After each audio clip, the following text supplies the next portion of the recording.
Mahomes at bay. The Tampa Bay Bucs, Super Bowl 55.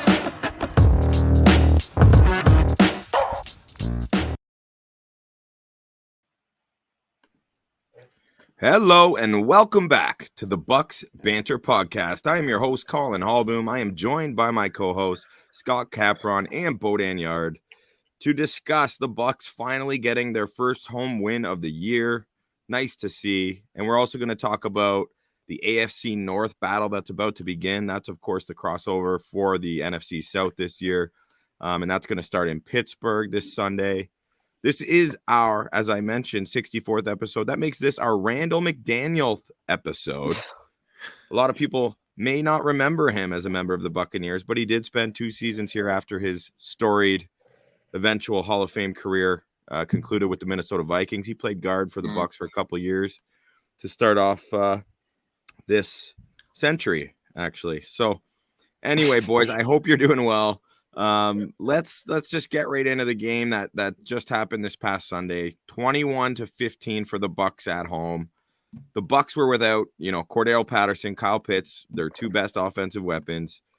I think the defense came to play. I mean, they got back on track anyway, but it was not a pretty game, mainly in the second half for this Bucs team. I know a big thing last year that we talked about was, we knew all the talent the Bucs had and how good they could be when they were putting it all together, but it was their inability to keep the pedal to the metal, as they say. And we saw that exact thing arise against the Atlanta Falcons. I mean, I'll take the win, don't get me wrong, but I'm assuming I speak for you guys when that's a little bit frustrating still. Yeah, I would say so. Like as a guy who was banking on the running game getting a little jump start and Tom Brady maybe not throwing as many passes as he would have to down the stretch here. Even in the first half, I feel like 30 dropbacks for Brady, something like that in the first half. Like a little bit more competitive than I was expecting it to be. That's for sure. Yeah, and as someone who literally banked on them keeping the foot on the gas, betting them at the -8, it was a particularly frustrating slow burn of the second half. Just, the writing was on the wall. You could see that they just don't. If an NFL team goes up 2 scores, let alone 3, it's like they're not allowed to score anymore, right? And I don't think this is just a Bowles and Leftwich thing. I don't think it's just a Bucs thing. It's across the league. It's truly unbelievable how satisfied coaches are just with winning, which I don't even necessarily mean that in a bad way. It's just like that's literally all they care about. So when people are shocked when a team is only favored by 7.5 or whatever the case may be, it's because man, these teams don't care. They're trying to win by exactly 1 point if they could, and they would do that every single time. So I hate it. I didn't like what I saw in the second half, just from that standpoint. Although at the same time, I never thought that they were going to lose the game. So there is something to be said for that. But of course, Atlanta goes for 2 to cut it to 6, as opposed to it to be 21-13 to keep that push possibility for your boy. But what can you do? I thought they played better. I thought they looked pretty cohesive on offense in general, I would say. But I don't know. I just kind of a blog game, and at least they won. Yeah, I love what you're saying, though, Scott. I think it's a really astute observation in regards to the league in general, especially with all the gambling and fantasy, and fans want more and they want teams to always perform how they're capable. You're totally right, man. And it has been league wide, and it is something that's really interesting. But we're going to talk a little bit more about some of our observations from a league wide perspective after we get through some Bucs talk. Huge part of that game obviously was the what did I say? Egregious Grady Jarrett, the roughing the passer. I mean, speaking of themes around the NFL right now, the Grady Jarrett call kicked it off. It was an atrocious call. It was brutal. And I don't blame anyone for being outraged by it, especially if you are, siding with the Atlanta Falcons. That's a tough situation for them.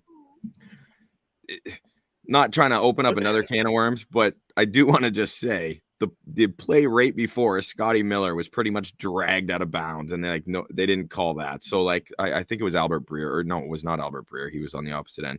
Someone brought that up today, and I was like, damn, that's true. So calls are going to be missed, but boy, is it tough when you see a roughing the passer call. A lot of people have called for that to be something that could be reviewable, which I think would be an immediate improvement on the way. Like, how hard is that? Just make it reviewable. It's not hard. Just make it reviewable. Done. Why not? I understand some of the things that are reviewable. I'm always surprised at, because it's like, oh no, we can't check that. Or, I was watching a college game yesterday and there was a terrible, there was clearly a fumble, but they said forward progress was stopped, and like the ref just like, yeah, it's not renewable. It was unbelievable, right? It was Louisiana versus Marshall, but the roughing the passer one, boom, and there's like on the other hand, it's like, do we really need to review this? Like, is it not blatantly obvious when there's a roughing the passer? Like, if you're not getting that right live, like, how many times do you need to look at it? You know what I mean? But don't get it wrong again. Yeah, don't ever get it wrong. Like, that's what I get. That's what I always go back to. Is like, this isn't something you should be getting wrong. Like, it's clear that's not roughing the passer. But Bo, you're too logical. You're giving these people way too much credit. Like, look at the stuff that the refs miss all the time. Look at how the NFL doles out suspensions and how how random some of the actual punishments are that are assigned, right? Like, you're too much of a normal person to weigh in on this, I feel like, because they aren't. And if they can't get it right, like, I agree. Obviously, don't make the wrong call initially, but it's at a crazy fast pace. At least give the refs an opportunity to make up for it. There's so many things that are reviewed already. Let's just add that add that one to the mix. Yeah, I think Bo's being greedy there. I mean, like, that's like saying let's have all refs be good. Like, it's just not possible. Yeah, good so luck. Like, with how bang things are, like, just why not make like almost anything reviewable? I don't know. Like, it's just that's the. I guess I shouldn't be the one complaining about this being I'm in the Mountain Standard Time. I'm just like, I'm thinking of you guys having to stay up till like 12:30 to find out how that's true. Commanders Bears ends, right? So, but we've discussed this before. Put a shot clock on the reviews, and then I don't care. I would rather. I mean, as much as people kill reviews in most sports, especially the NBA, it's like, all right, yeah, man, it went off of him. How many more times? Like, you know what? I'd be all for that. Like, not even a shot clock. Just be like, you get 2 looks at this. Pick 2 angles that you want to see it twice, and we're done with it. Boom. I agree. Yeah. That's something along those lines are fine. But we need something. Because it's determining games. And I know you have to protect the quarterback. And obviously, hey, we are literally a Tampa Bay Buccaneers podcast. So, 2 thumbs up. Great that it happened to Atlanta in this case, but that's brutal. That's bullshit. And it's like things in life that are just like so easily fixable. Just do it. This isn't tough. It feels like that game was never in jeopardy of like the Bucs legitimately losing it, but that was going to be one of the ways that they could have, like, Falcons could have stole that game, like having a big play like that in that moment. Like, you could foresee there's a way for them to steal the game, but like that would have been the wrong result, right? Like, the Bucs are clearly the better team of those two. Yeah, and they should have been in that position, which they did to themselves. And there was some really peculiar usage going on that I was quite worked up about. Like, maybe for whatever reason. I had a solid size bet on Godwin going over yards and over catches, right? So he needed 6 catches for 60 yards, and he had 5 for 58 at halftime. So I needed a one reception for 2 yards for him to get it. He was awesome. 5 catches in the first half, right? And then the second half, he played 1 play in the third quarter where he blocked. And then it wasn't until that final drive they put him back in, and he caught a catch for literally 2 yards. So, but what was so did you get it? Still a winner. Still a winner. Because were the lines 5.5 and 58.5 or 59.5 or whatever? Yeah.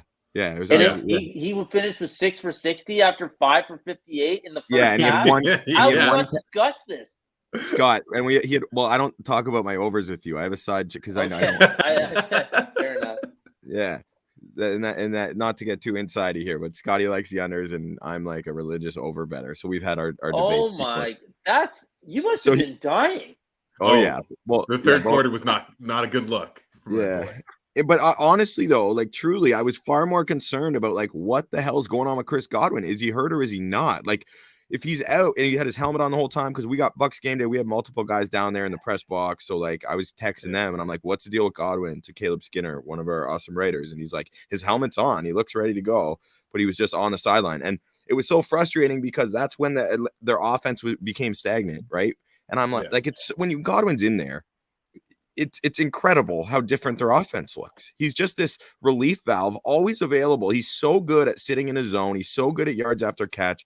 One of my favorite things is when he takes a hitch pass and they get like Donovan Smith kicking out and he just lays out a cornerback and you see Godwin always get a minimum of like 8 yards. Like it's the best. But anyway, it was hurting the team. And then he comes in for the last drive. I'm like, well, that's dumb. One, because if he's okay, why was he on the sidelines? Two, if he's hurt, why is he out there now? Don't put him out there. This isn't a gray thing, you know? Yeah. And I'm a little That's frustrated super strange. Yeah, so it was driving me nuts. And then obviously I had the underlying financial investment in the whole thing as well, which was quite entertaining if you were beside me, but no one was. Thank God. I felt like it was. Yeah. In terms of injuries, though, like that is something I got to talk about because the Bucs DBs are getting lit up from an injury perspective, and again, why it was frustrating is because each of these injuries were being reported immediately from the Fox sideline reporter or whatever, but there was no talk of Godwin. It's like no one noticed, dumbasses. But Carlton Davis exited with an injury. Mike Edwards exited the game with an injury. Sean Murphy-Bunting came in and then exited the game with an injury, and Logan Ryan is still out with a hamstring. So that's 4 DBs, valuable DBs, important ones who are all nicked up right now. So, I mean, you know. Yeah. I'm just looking at the injury report right now. Like Logan Ryan didn't play. SMB, didn't play for both practices so far this week. Yeah, so it's not looking good. Carlton Davis at least was a full participant for both practices, which is huge. And Mike Edwards is fine, I believe. So I mean, those are the 2 guys out of the 4 you need to be healthy, right? This is also the thing with the NFL, just the way a schedule breaks and who you play. You know what I mean? Like it's nice to be playing against Pittsburgh coming up with some, with some knocks in your secondary. So hopefully, yeah, but it wasn't nice, playing the Saints and the Packers with no receivers. So it always works out both ways. Every team's banged up in this league, man. Yeah, wait, before we run to the defensive side of the ball. Bright spots on the offensive side, Cade Otton, like everything that we kind of wanted from him, right? Everything we said exactly he could do, Should have clipped myself. Which is like kind of crazy, like full participant for both practices this week for Cameron Brate. I should have clipped it from last week and the week before because both times I went off hating on Brate and, just saying Cade Otton can do everything he can do just as well right now, if not better. And he's a far superior blocker. He showed that. Like, it does. Like, come on. That's it. That's the end of the experiment. Let Brate be an overpaid backup. Play him in 12-man Otton's one of those really easy overs right now. Otton's looking nice, man. He's looking nice. Yeah. He's looking like a worst case Austin Hooper. And I don't know about you guys, but to me, it's always like, who just feels like a Brady guy? You know who feels like a Brady guy? Otton and Chris Godwin. You know what I mean? Like, just from watching him all those years in New England, it's like with Troy Brown or something like that. I don't know. I really like what I saw from Otton. Scott, the one thing is, though, the most Brady guy to me is Russell Gage. Like, if you just kind of add it up, and like he hasn't really popped other than that Green Bay game, where he was the only guy in that Green Bay game. He's been a little banged up himself. And like Josh Capo of Pewter Report, good friend of the show, he detailed some clips where he was getting phenomenal separation. So he looks better each week. But I would have expected him to get more involved with the regular cast of receivers out there. But yes, you know what? Like the Bucs got the right opponent at the right time. And I say right opponent because let's not sleep on Atlanta. They are competing like hell this year. Like they work really hard. Yeah. They're D's. From all the teams who were predicted to be in like that, I don't know, 4 to 7 win range, I got to imagine the Falcons fans are as pleased as anyone. You know what I mean? Maybe Like the they're kind of Seahawks fans funky. might want to have a word with you on that, but yeah, the Fair Falcon enough. fans are Fair enough.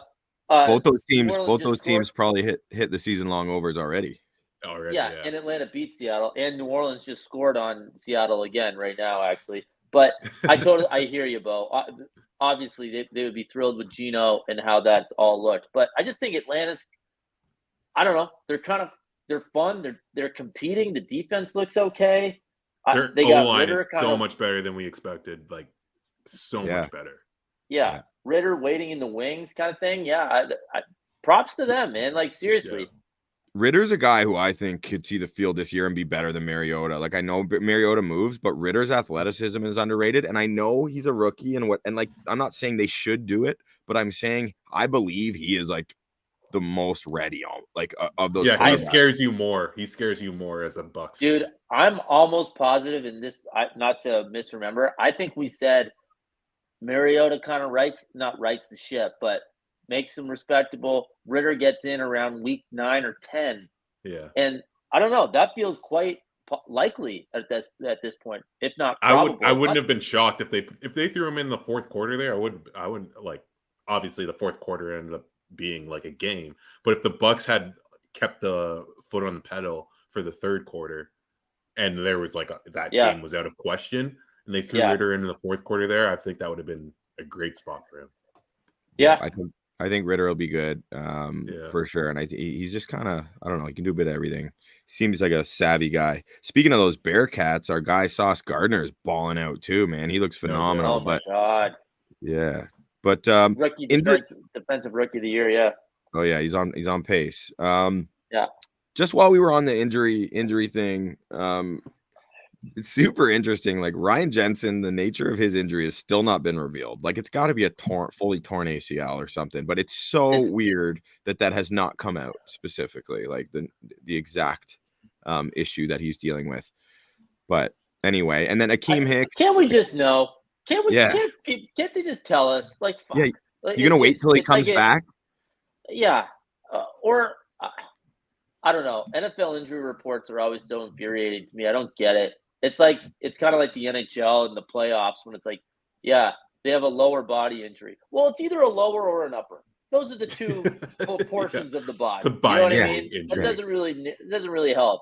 But it's either that or he hurt his dick and they call it a middle body. Like what else? You know, what other options are we working with? Akeem Hicks, who is not put on the injured reserve, which would have spared them a roster spot for 4 games. He's about to miss his 4th game, so that's obviously a little bit of. And sorry, I'm just kind of hitting on the theme. I don't know if it's mismanagement, but the way that the injuries have piled up haven't been ideal. So they could have had a roster spot there, but they've kept him on the IR. He has a torn plantar fascia. Sounds painful as hell. So I would have thought he was going to be out for a while, but I guess they thought he had a chance. As someone who's ruptured their plantar fascia in a co-ed basketball game, let me tell you, it's not fun. It's really not fun. You can't just tape that up? No, you can't. It was a walking boot for the kid over here. Holy shit. Jeez. Don't worry. I handled it well. I only powdered for 3 weeks. So that was pretty good. No, that one makes me cringe just hearing about it when you told me about that. Oh my god, it was unbelievable.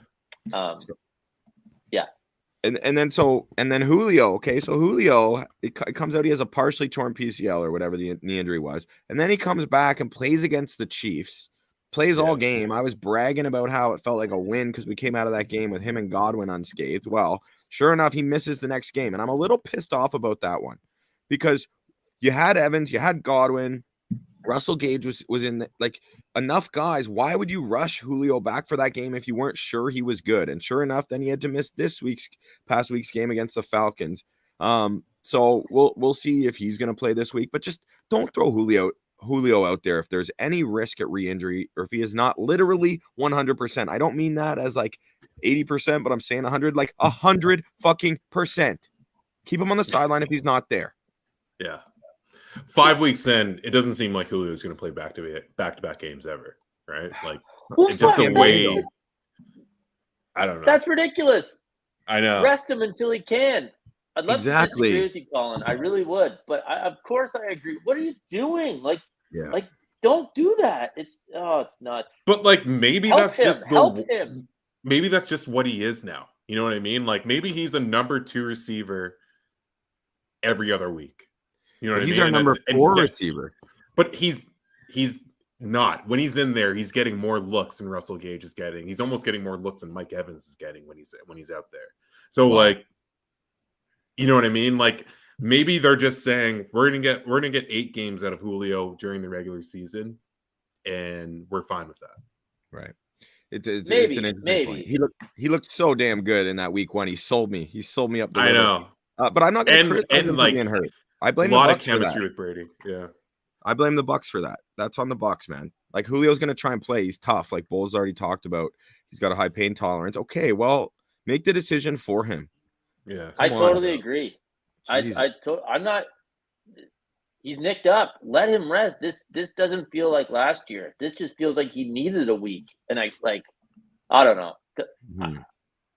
I don't know. This seems like the stretch you want to like rest him if you're going to do it, right? Like Pittsburgh, Carolina, the Baltimore game's not great, but then the Rams, and then you go to Germany to play Seattle. Like if you're going to rest them, you can get 2 or 3, if not 4 games out of the schedule out of the way there, right?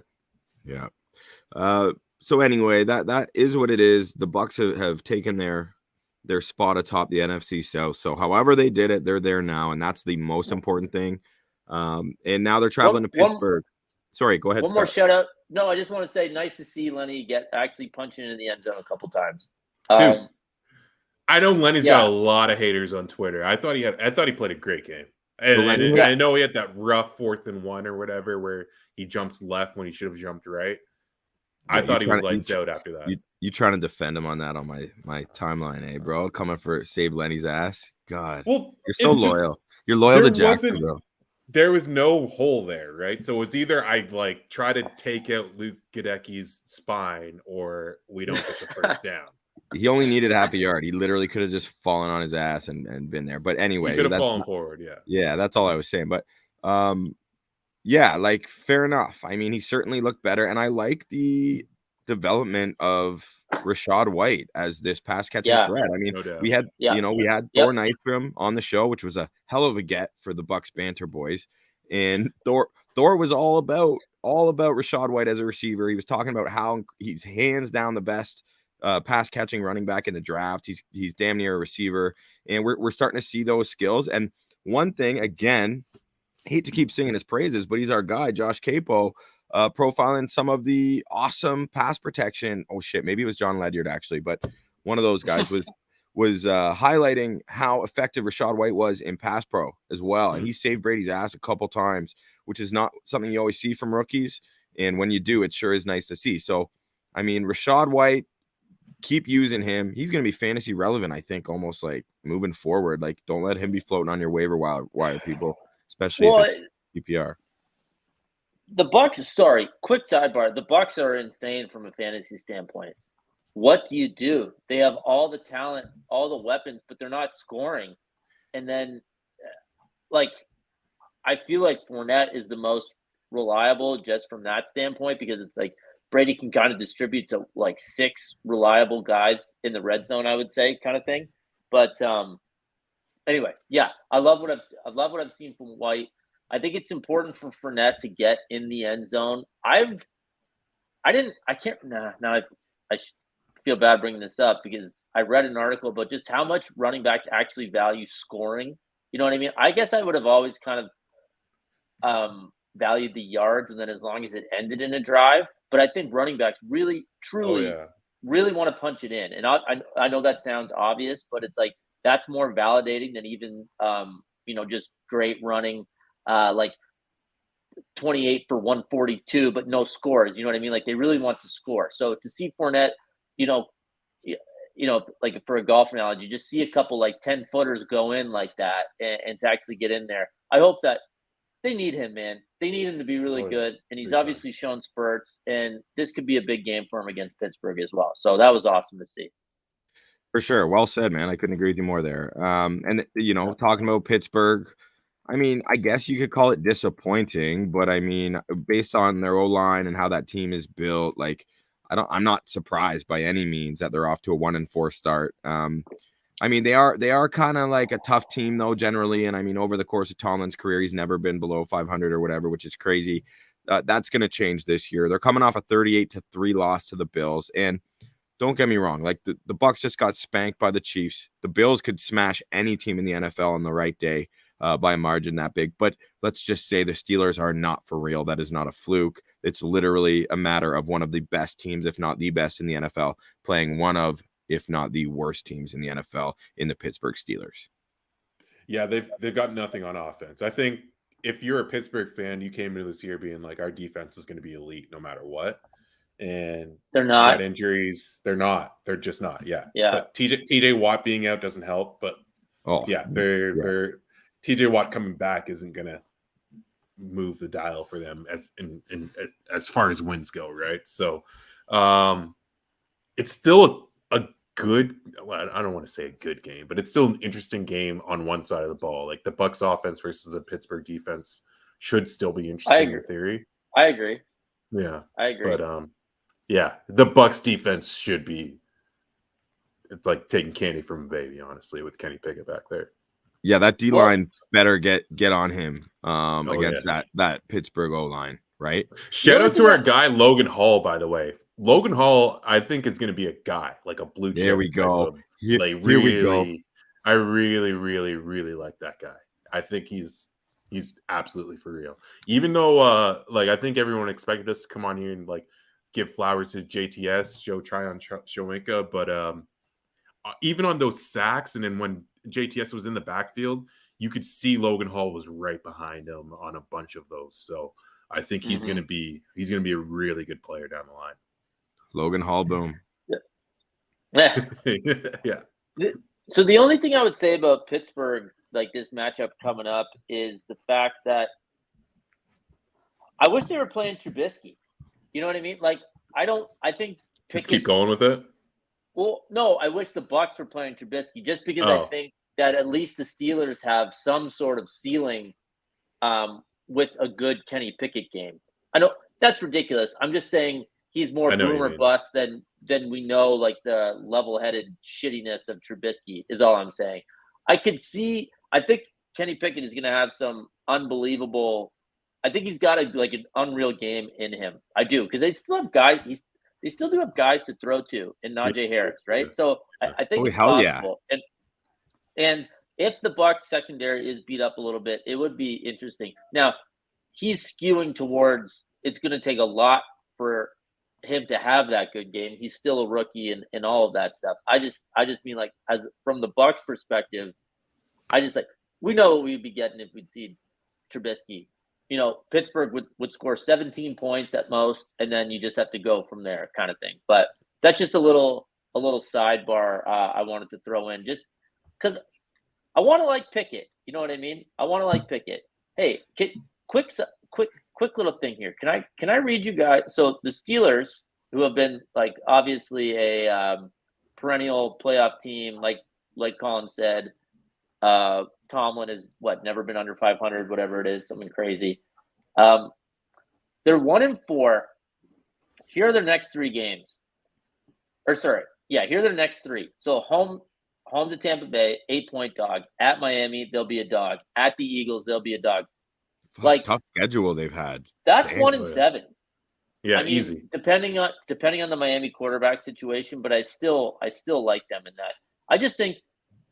Imagine seeing a 3-14 Steelers record at the end of the year. I don't think that's out of the realm.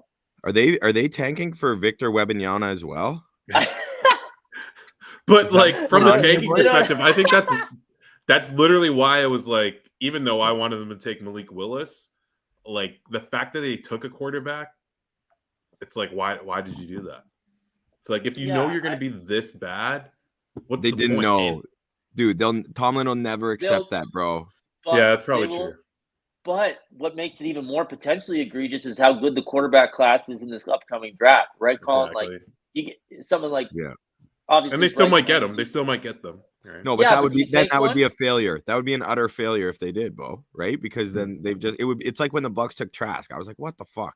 Totally different, but similar in the sense that I'm like, okay, is he going to be the guy? Because you're taking him in the second, Yeah. So now, if the opportunity, Colin's like totally different, but similar that I fucking hate it. yeah, pretty Yeah. much, Yeah. exactly. Yeah, no, fair Was enough. I that obvious? No, but like CJ Stroud, Bryce Young, Will Levis, the Kentucky guy, like who knows, man? Oh, Because there's guys. There's guys. so Yeah. let's say so that's 1-7. Then they're home for the Saints, coin flip. Bengals at the Colts, at the Falcons, home for the Ravens, at the Panthers, home for the Raiders, at the Ravens, home for the Browns. I don't know. To me, that's like 4-13. There's like 4 or wins something. in there tops. Yeah. 4 wins tops. Yeah. It's ugly. And is not okay. So I want to talk about the regression of Najee Harris, because like I know we're not a fantasy show, but it's clearly very relevant in certain aspects. And I think with Najee Harris, if you're going to blame it all on the O-line, well, he had an even worse or just as bad O-line last year, and he was like this fantasy producer. And this year he's not doing either. Like I don't know. Is it the change of the quarterback? But I think I was just gonna say there, like Ben Roethlisberger still commanded that level of respect within the league, which is like, but as fans, like we don't get it, but I think that he's still, people like look back at that guy under center and they're just like, oh shit, we have to be on our P's and Q's. I also though they're behind in every game.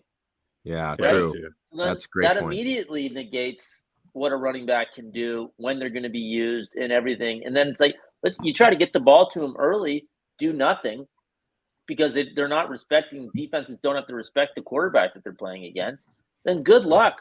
I always struggle with like the running back production thing. It's like, did they really get that much worse, or is there no fucking room to run? Is there like, you know what I 9 mean? guys in the box every play? Yeah, exactly. Exactly. Is every time it just gonna like make it even more like I swear to God, we got to be close to no running backs being drafted in the first round, because that he's like he's another example. Like, dude, I saw a like, there's a list of like what the 2023 free agent running backs are, and it's ridiculous. It's like Saquon, Josh Jacobs. There's like, if you need a running back, you should be getting him in free agency for sure.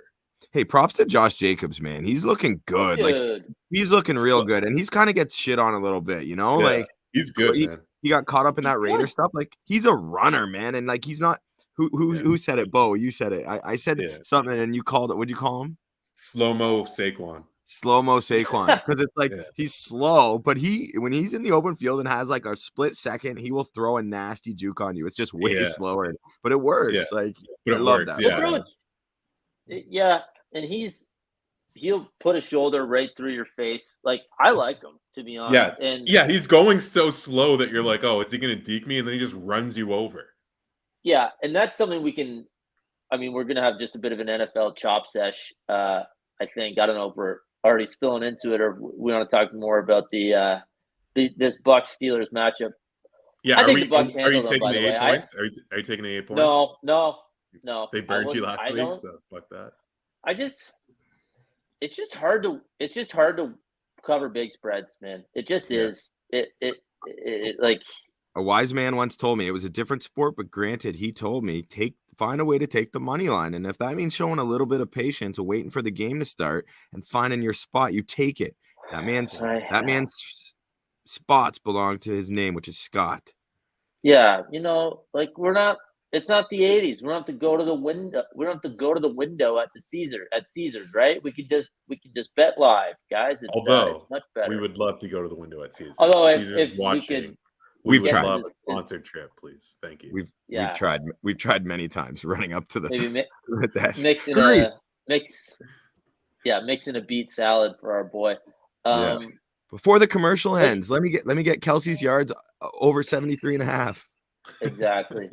But I just Pittsburgh isn't a threat, man. I really think they're not a threat. I like that the game isn't, December 17th. It'll just be like a normal weather-ish type day, not snowing or anything like that. I want to see it though.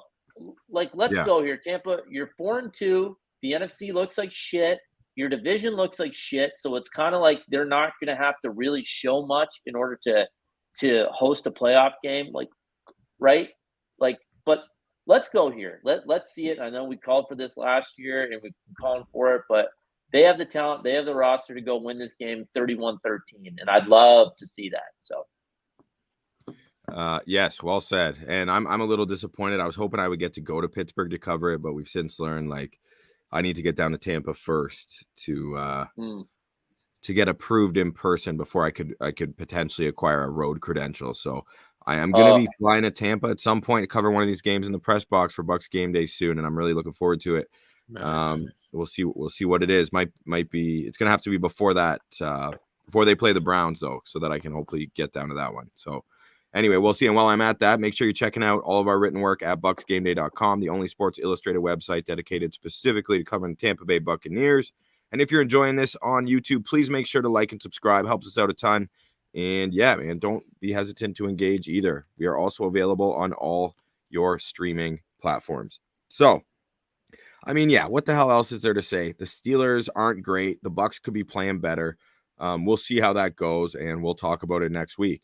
I think like I said off the top of the show last week, we kind of tried to take a little bit of a step back and just kind of look at some of the general observations because it's hard to believe we're beyond the quarter point of the season at this right now. But from an NFL perspective, I think we could do that for a few minutes here before we get out of here. Lots of things like haven't gone as we expected. I don't know what jumps out to you guys right away.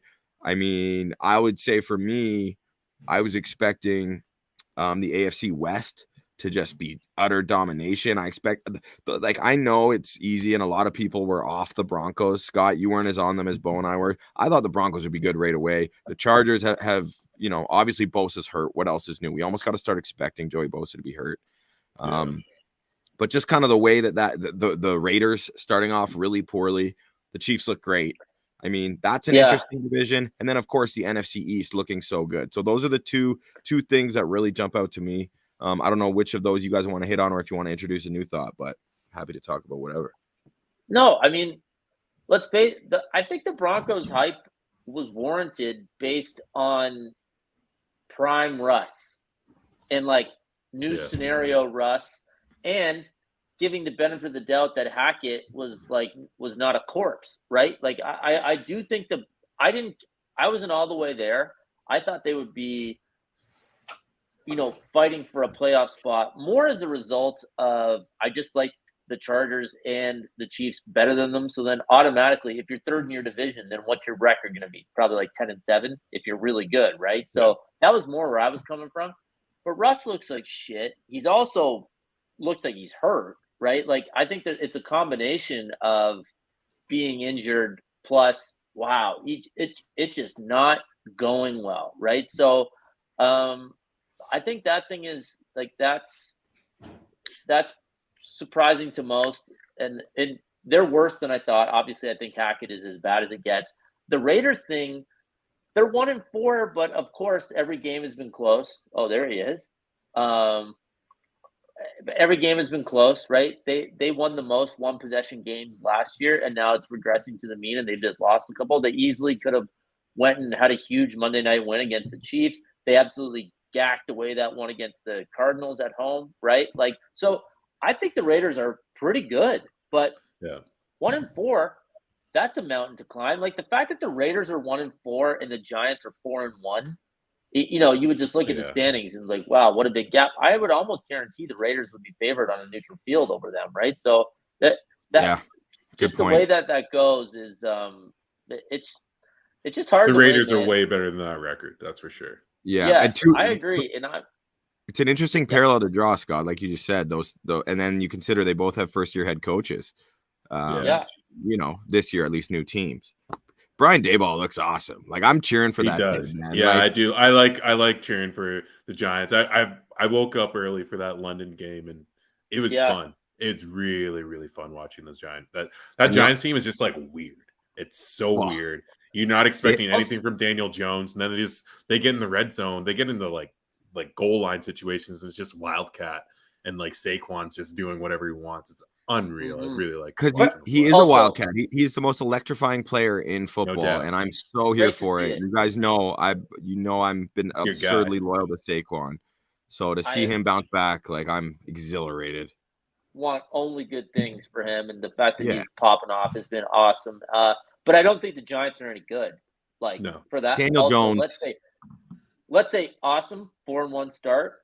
That's huge because we've said on the pod a bunch of times, you got to get to 10 wins somehow, basically, right? So, hey, 4-1, that's a big chunk of them now, no matter how you got them, even though at one point you were a 17-point dog against Green Bay live in that game. They had to go for 2 against Tennessee to get that win. Like, it easily could have gone not sideways, but it could be way worse than what it is, but it's not. They're 4-1. They had a home game against kind of a weird Baltimore team. My gut is that Baltimore goes in there and beats the shit out of them this weekend, to be completely honest. But we always have 1 or 2 of those teams that just hang around, right? It's and kind the of Giants, they're the best third down defense as well too. That's the thing that's keeping them in this. That'll do it. And their loss, if we're talking about that division, their loss was at home to Dallas, who. Isn't it funny to watch Dallas and see this great defense versus them just trying to run out a bunch of offensive stars? You know what I mean? I feel like that's kind of been the MO for decades, right? That's kind of what I wanted to hit on was just talking about the NFC East. I do think the Eagles are somehow still the underdog, and they're the only undefeated team in the league. Of the good teams, they seem like everyone just kind of writes them off. As for the Cowboys, though, I really think Micah Parsons is a different breed at this point. He is playing literally. He's playing every position in the front 7. It's he's Jalen Ramsey and Aaron Donald at the same time. It's insane. Oh my God, the Rams could use him on offense probably. Yeah, definitely. He's our fastest running back for sure tomorrow.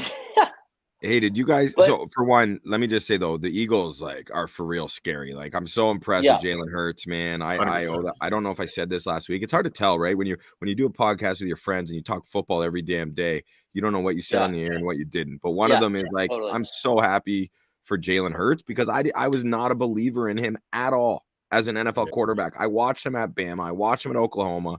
I attributed any aerial production at Oklahoma to be because of Lincoln Riley and his system. And, but he's just improved he's improved so much as a passer. He just keeps getting better. And he's literally a RB1 caliber runner in the NFL. So he's fucking good, man. He's I don't care. I don't care if it's not normal or typical or whatever. That combination of what he does and cerebral and great teammate, leader, all the intangible stuff, combined with the fact that he's got weapons. He's got fucking Devontae Smith and AJ Brown. The running game looks good, and he's a big part of it. And he's way stronger and just bigger, I think, than I ever realized. He's like Colin just said about him being an RB1, basically. I'm all in on the Eagles.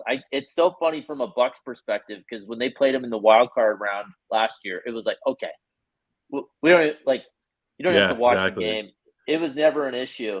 And then imagine if they had to play Philly now in a playoff. That's easily one of the most terrifying matchups for the Bucs in the playoffs. Yeah, you wouldn't want to do that. And credit to the Eagles, man. I'm in on them. No, do I think they're world beaters? No. Do I think they're better than the Chiefs or the Bills? No, I don't. But I think they're the best team in the NFC right now. I know that. They're better than the Bucs right now. They could beat better than the anyone. Bucs.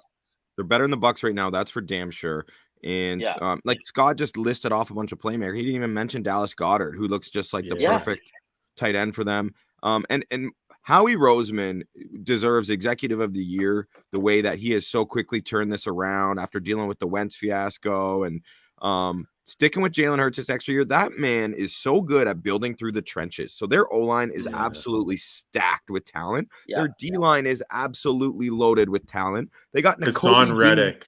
N'Kobe Dean, they acquire Hassan Reddick. They bring over Bradbury to pair with Darius Slay. They throw in what's his fuck from the Saints, a guy I hate. Patrol. What's his damn name? Chauncey Gardner-Johnson. Yeah, Chauncey Gardner-Johnson. Yeah. He's just fit.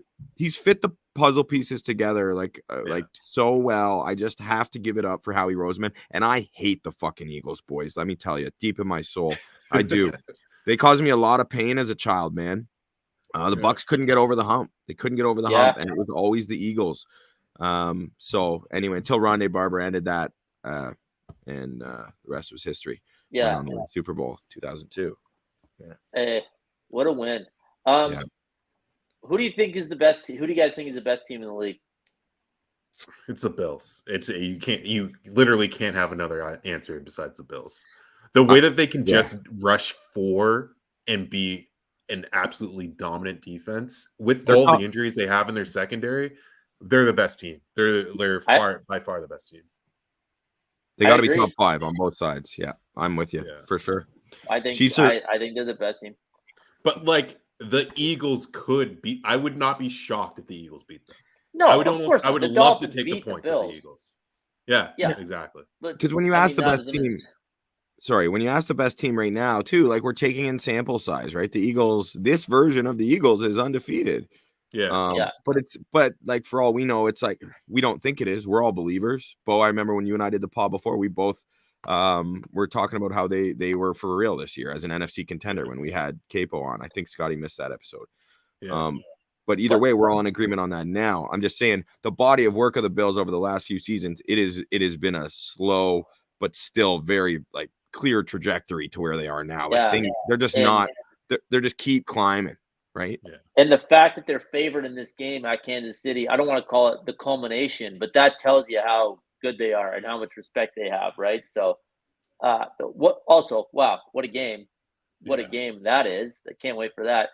And just as we talked about the NFC, we mentioned the Packers briefly and how the NFC West is pretty only okay. Like I think the Niners are the best team, and they get the benefit of the doubt because they seem to get the most out of each season, it feels like. But if the Bucs are a road win against the Eagles away from a Super Bowl, let's say, a Super Bowl appearance, that's really breaking their way. All I would say is with this, the way this season has started, obviously that's insane. There's 11 games left in the regular season. All that has to happen, but no juggernauts. They're just going to keep getting healthy. And if they have to beat Philly, who we all just sung their praises, we think they're very good. They're not unbelievable. They're absolutely beatable. Listen, the Bucs don't have to be the best NFC team ever to get to the Super Bowl. They just have to be the best one this year. And I really think that it's I really think that it's shaping up pretty well for them, all things considered. 100%. And although it hasn't happened exactly the way we thought, maybe based on what teams are stumbling or not being super impressive, that is what we talked about all off season, was the NFC being ripe for the taking. And to be fair, I thought Green Bay would be better, and I thought one of the Rams or Niners I still think the Niners could be pretty good, but they're not like, we've seen them enough. They're not that good. I thought they're not going to have it offensively. Teams would be like kind of upper echelon teams. They're not. Yeah, like 100%. The Niners defense is fantastic, like incredible this year. But Garoppolo is their ceiling. He's their ceiling. I'm sorry, the quarterback does matter. And just like when you have me thinking about if we were to face the Eagles, Hurts has been amazing. But Tom Brady at that point of the year is going to be a distinct advantage for the Buccaneers, no matter who they play. Aside from in the NFC, that is, unless we're talking about Aaron Rodgers and the Packers finding their legs by then. You guys hear about the potential McCaffrey to the Bills rumor at all? Did you hear that? Yes. That was being discussed? Yeah, I saw that. I was trying not to think about it because, it's kind of ruin. It's like ruining the NFL. Honestly. That's scary. That's super team shit. Super team shit. They don't even have Trey White yet. Like, that's NBA level movement, honestly. Yes, right? That's exactly what it reminds me. It's because you just don't see these types of moves, and even in the NFL, one guy, it doesn't generally, but like. Wow. That guy on that team makes a big difference. Oh, my goodness. And, hey, please, for McCaffrey's sake, get him onto a real pro team. Because let's talk about that. Sorry, for 2 seconds. They are a disaster, right? The Panthers absolutely suck. You know who else? Matt Rule. Baker sucks too, man. Baker sucks. He's brutal. The way that he's so panicky back there, like he takes like 1,000 steps on like a 3-step drop before he throws, and he looks lost. Like he thinks you can just tell he thinks he looks good, like he's scrambling around, but really he's not moving anywhere, and he's just taking on. It's like, you know what I'm saying though, panicky and shit. He can't run. Yeah. He can evade, I suppose, but he can't fucking run. He can't actually make anyone miss. He looks more. He looks like Alejandro Kirk. Alejandro Kirk from first to third for the Toronto Blue Jays. They're 5'3", 400-pound catcher. He runs way faster than you think, but it's still really slow because it looks like he's running so hard. Like that's how Baker runs. It just looks so hard. Yeah, sorry to cut you off, Scott. No, they suck. I mean, what a weird game that is this week, going to the Rams, because the Rams have obviously looked inept on offense, but could you ask for a better medicine than a Panthers team? I mean, I guess they would have hoped for that medicine to come with Matt Rule as the one doling it out, but oh my God, they suck. And shout out though, in terms of the Panthers, our boy Bo JC Horn, it's pretty much his rookie year, and he looks fantastic. And then my offensive lineman, offensive tackle 1, Ike Ekwonu, has been dominant, not just like as a run mauler that he was projected to be, but as a pass blocker as well. So a couple bright spots still on that team, right? Those are two pivotal spots that let you know how bad the rest of that roster is. True. And they got Brian Burns as an edge rusher who's legit, right? So they got pieces, but they still can't get it done. Last call, either of you guys, anything else you want to talk about before we dip on out of here? I got a fantasy keeper draft that I got to do some homework on, and I got a lot of picks, boys. It's a redraft year, so it's starting fresh. Here we go. Yeah, two things I want to hit on that were super disappointing, I thought, or one was disappointing and one I want to see more. Jacksonville, really? You lose that game to Houston at home, and now you get a weird divisional game at the Colts after they're coming back off of that ridiculous win over Denver, but they get Jonathan Taylor back. It looks like this week. I mean, I've liked what I've seen from Jacksonville. That Chargers win was great. They played the Eagles really tough, and I know they dominated the game against Houston, but you gotta be better. Trevor Lawrence, you have to be better. And I'm really interested to see what happens in that Arizona-Seattle game this week, because it's like Seattle's vibing. They feel pretty good. They're one of the worst defenses that we've seen. in you know what I mean? So we don't talk about that. We don't talk about that. Geno Smith is just that good. That's why. Yeah. He has been fantastic, like legitimately very good. And Arizona, as you know, kind of ridiculous as they've been, they're 2-3, and they've been better on the road for the last 2 years, right? So just a couple kind of not off the radar, but less publicized games I'm really interested in are what happens in Jacksonville at the Colts and Seattle and Arizona, trying to get a beat on those 4 teams specifically. So, yeah. Jacksonville almost felt like they were celebrating the fact that they were competitive early in the year, and they got caught smelling themselves, as Shaq would say, a little bit. Yeah. So they got to get you right. It kind of feels like exactly how a Doug Peterson's team should play, like feisty in some games where you don't expect them to be, and then kind of let you down. Yeah, I agree. But Bo, now look at this division. It's like, I know they should win it. It's like straight up for the taking, right? Yeah. So I would not be surprised. Terrible. Yeah, Tennessee's terrible. Houston's obviously a college team, and the Colts are eminently beatable, right? Oh, God. So, well said. You just have to win that game last week. So I don't know. Honestly, with a result like that and seeing Lawrence struggle, that makes me lean Tennessee, and I don't think Tennessee's any good. To be like, they're a pro team with like a quarterback who's at least done it before, and I think I hate to spit out those platitudes kind of thing, but I think it matters at least a little bit, and they might just be the least shitty, and they might come out on top and win that division at 8-9 or something like that. So anyway, I wonder if that's kind of what's been happening. It's interesting. I expected them to be a lot better this year, to be honest, the Colts. Or maybe Matt Ryan's just worse than I thought. Continuity of that position is good, though. They should have continuity of that position. Yes, maybe it's hard to institute a new quarterback every single year. So playmakers helps too on offense outside of one stud running back, right? It's not the 80s. Bo, any final thoughts, my dude? No, I'm good, man. Let's get out of here. All right. Well, thank you everyone who tuned in live, or if you're listening to us, however you're listening to us, we appreciate it just the same. Once again, please make sure you check out any written coverage of the Buccaneers at bucsgameday.com. Again, Sports Illustrated's only website dedicated specifically to covering the Tampa Bay Buccaneers. Please make sure that you like and subscribe on YouTube.